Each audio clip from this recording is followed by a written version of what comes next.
magazine itself is actually a very regular magazine. It's not in the format of comics.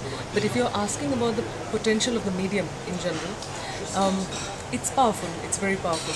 And as somebody who's an educator or who's interested in sharing information or dispersing information, it's an extremely seductive tool.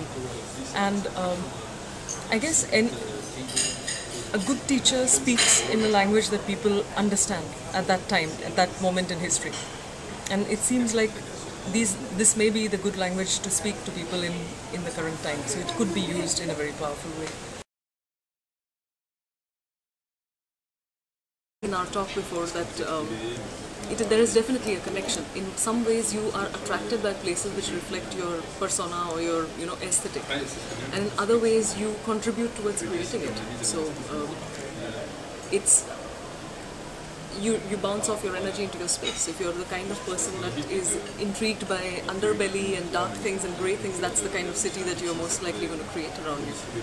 That's the kind of space you're going to create around you.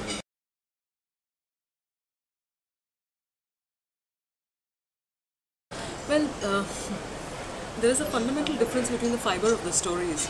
There's a Kari is much more young and tormented, antsy, young adult kind of story. So not entirely without humor, but I mean primarily that. So in many ways, the city that is around Kari reflects the way she is as a person. And similarly, in the Mahabharata, we are talking about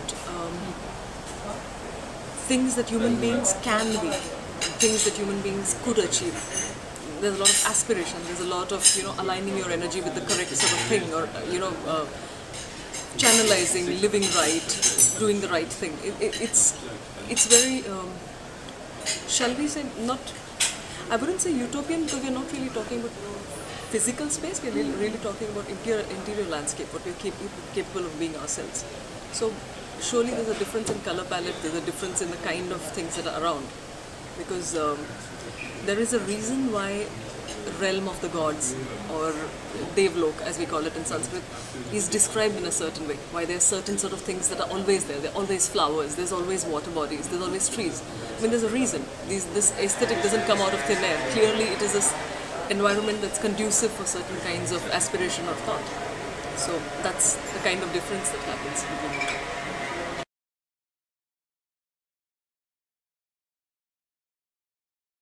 It's pretty much a graphic novel, probably a more text-heavy graphic novel than most.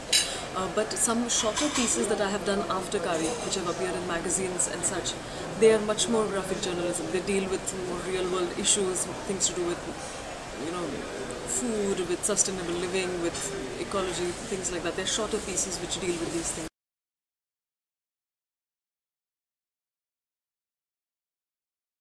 It's very new, it's not terribly developed. In the last 5-6 years there's been a lot of growth. Like we discussed in the talk, it is still a very urban phenomenon.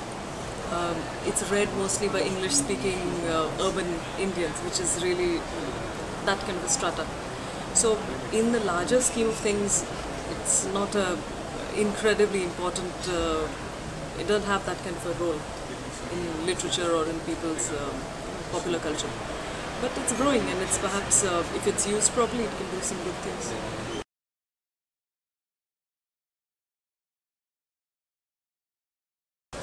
So, what is more interesting to me are the group of, people who are proactive, I wouldn't call them intellectuals necessarily, who are doing, in whichever medium, stuff to change the world.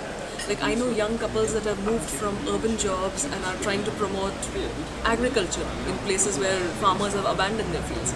Like, that is much more the collective that I'd want to be part of than a bunch of comic book artists sitting in some city, if you know what I mean.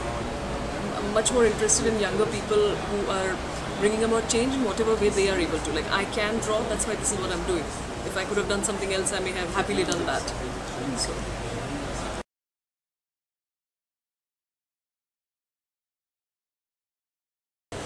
It was translated by Joya Gurzoni, who in fact is very familiar with India. She's a person who spends a lot of time in India.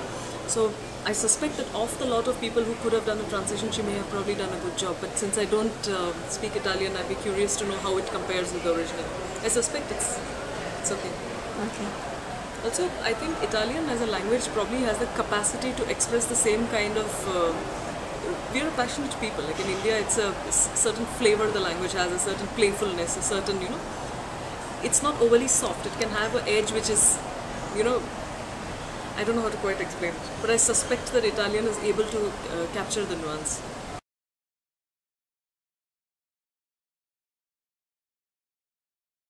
I see it as a tool.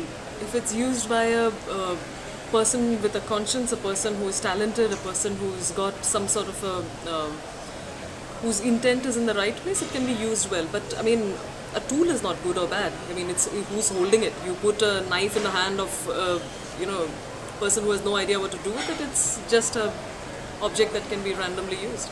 But you put a sword in the hand of a samurai, it's differently used. So I mean, I don't think it's the best anything. It's a powerful and a very nice. It's got the options. It's got the potential to be something good. So it depends on who's using it really. It's not really the medium that's so by itself a standalone magic thing.